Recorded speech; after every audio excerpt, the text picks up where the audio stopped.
3D printing is building up from the bottom, layer by layer, stacking of materials. It's really a bottom-up and a left to right and a forward and back kind of technology. It can make an experience happen. It can make something more than just an object. Our whole focus is on making 3D printing technology do what can't be done.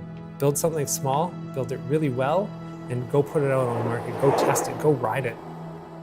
It could be education, or it could be prototyping, or it could be just general exploration of ideas.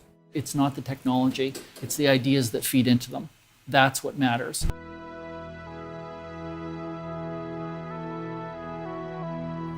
We're going to try and bring multi-materials into the desktop 3D printing space. You know, the ability to explore carbon fiber, metal, wood, and to start to get a sense for people what they can start to make for those particular applications.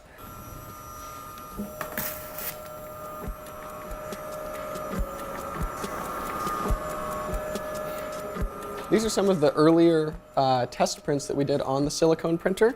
And we're really just looking into combinations of materials, really trying to find the right combination of fabric and silicone. So right off the bat, we had all of this technical fabric, and we found that fabrics with natural fibers in them, like hemp fabrics or something that's a cotton blend, really grabs the silicone kind of because of the micro porosity of the fibers that are inside of the fabric. So I printed a channel of the silicone and then bent the copper wire into it and then printed a final pass over it. So there's all of this kind of hidden rigidity inside of the fabric that you can get out of it.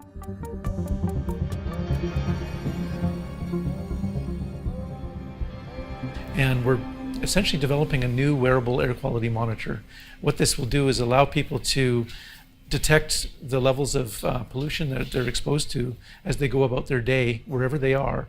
And then they can essentially change their activities and where they go and what they do with this additional data feed. And this will be important for people with chronic lung disease, especially. You know, the freedom of complexity that additive manufacturing or 3D printing allows for the iterative space, the iterative design process, it's really incredible, and it's well matched. It's an appropriate technology for that space.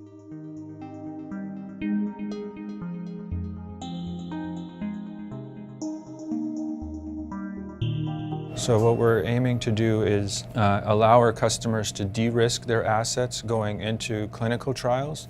In other words, they feel more confident about the response of the drug, as well as allow the customer to test drugs that they may not have otherwise been able to even test. So what we can do is use 3D printed human tissue models for developing new drugs. And what we're trying to do is make more advanced models that better replicate the human tissue physiology. Aspect Biosystems is unique from the technology perspective. So we've taken a combination of microfluidics technology and combined that with 3D printing technology to make a completely new type of 3D printer that we call lab on a printer. We can perform certain laboratory functions within the print head itself before the bio ink, in this case, is extruded.